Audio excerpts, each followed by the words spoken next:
Bonjour à vous, j'espère que vous allez bien. Dans cette vidéo, nous allions parler des jarrettes et puis des appuis. Tout d'abord, pour commencer, j'espère que au fur et à mesure que vous suivez la vidéo, vous devez être aussi à mesure de faire aussi quelque chose, c'est-à-dire faire la pratique aussi de votre côté et comme ça, vous allez bien comprendre. Bon, c'était juste une petite parenthèse. Pour les jarrettes, où se trouvent les jarrettes? Il y a deux possibilités de retrouver les jarrettes.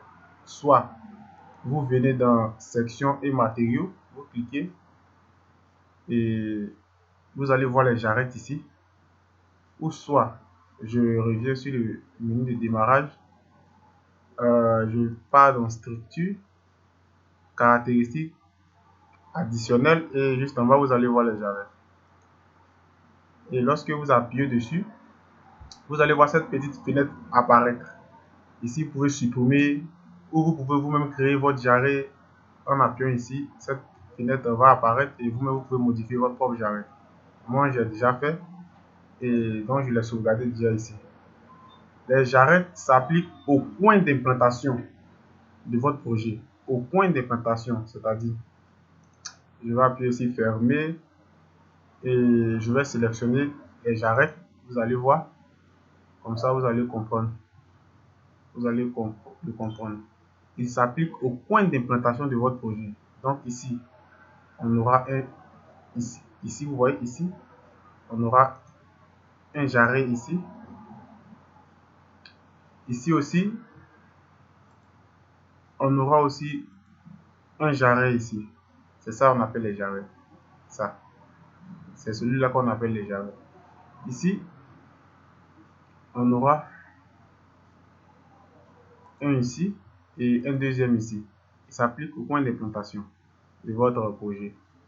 Et c'est comme ça qu'on retrouve les jarrets. Soit vous venez dans section et matériaux, comme ça, pour les retrouver juste ici. Si vous n'arrivez pas à faire ça, soit vous venez dans structure, caractéristiques additionnelles, il se retrouve juste ici. Maintenant, le deuxième élément, c'est-à-dire le deuxième truc que j'aimerais aussi à parler, c'était les appuis.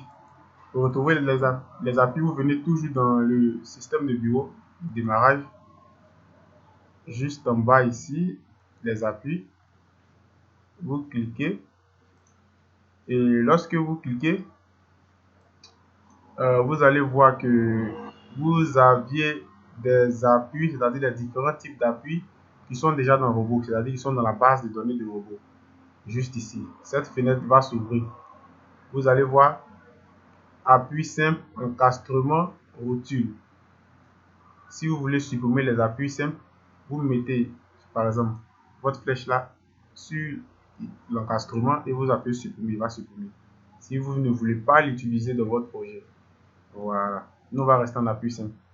Et lorsque vous allez cliquer sur appui dans votre menu de démarrage ici, vous allez voir cette petite fenêtre qui va s'afficher juste en bas. Nom de l'appui, rotule, appui simple, encastrement. Et ici, la liste des nœuds.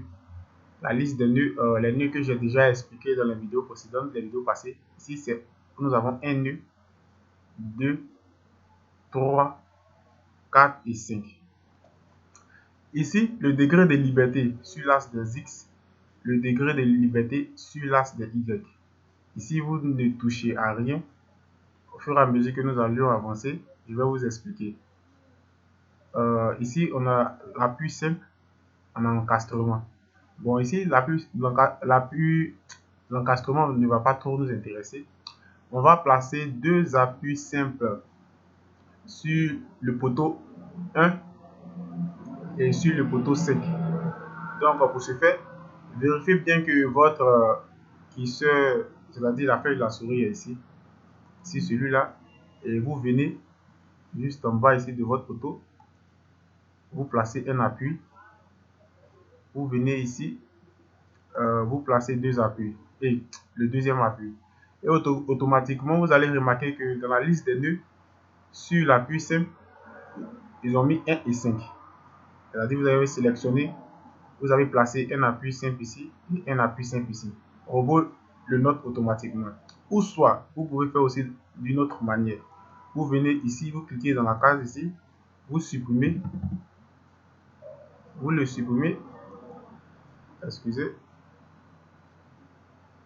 vous venez dans la case ici, vous le supprimez, et comme je l'ai expliqué dans la vidéo précédente, vous appuyez sur 1 espace 5. Ça signifie que vous avez sélectionné le 1 et puis le 5. Voilà. Maintenant, on va placer les rotules. On considère que le nœud 2 et 3 et 4 sont des ensembles vissés. Donc, pour placer des rotules, comment il faut faire? Vous venez seulement sur rotule et vous venez placer une rotule ici. La première rotule est placée. Si je zoome, vous allez bien voir. La rotule est placée. Vous placez la deuxième rotule ici. Vous pouvez les modifier, les rotules. Si vous voyez, elles sont très petites. Vous placez la troisième rotule ici. Pour ceux qui ne voient pas, le voilà. C'est celui-là qu'on appelle les rotules. Et automatiquement, après avoir placé tout ça, vous allez voir juste en bas, rotule 2 à 4. C'est-à-dire vous avez sélectionné, vous avez placé la rotule de 2 jusqu'à 4. On peut aussi les sélectionner d'une autre manière. Comme je l'ai expliqué dans la vidéo précédente, c'est-à-dire la vidéo passée, vous cliquez tout simplement ici, vous supprimez. Vous cliquez sur le 4, vous supprimez, vous appuyez 2 maj de votre clavier majuscule, grand A, excusez, grand A et 4. Ce qui signifie que vous avez placé des rotules au point 2 jusqu'à 4. Voilà. J'espère que cette vidéo vous a apporté un plus. Et n'oubliez pas aussi de vous exercer aussi. Essayez aussi de le reproduire vous-même. Et la vidéo qui va suivre maintenant va parler des cas de charge. Parce que nous commençons à rentrer dans le vif du sujet. Donc, soyez vraiment attentifs. Et n'oubliez pas de vous abonner et partager pour que d'autres personnes puissent aussi comprendre, pour ceux qui ne comprennent pas vous. Merci.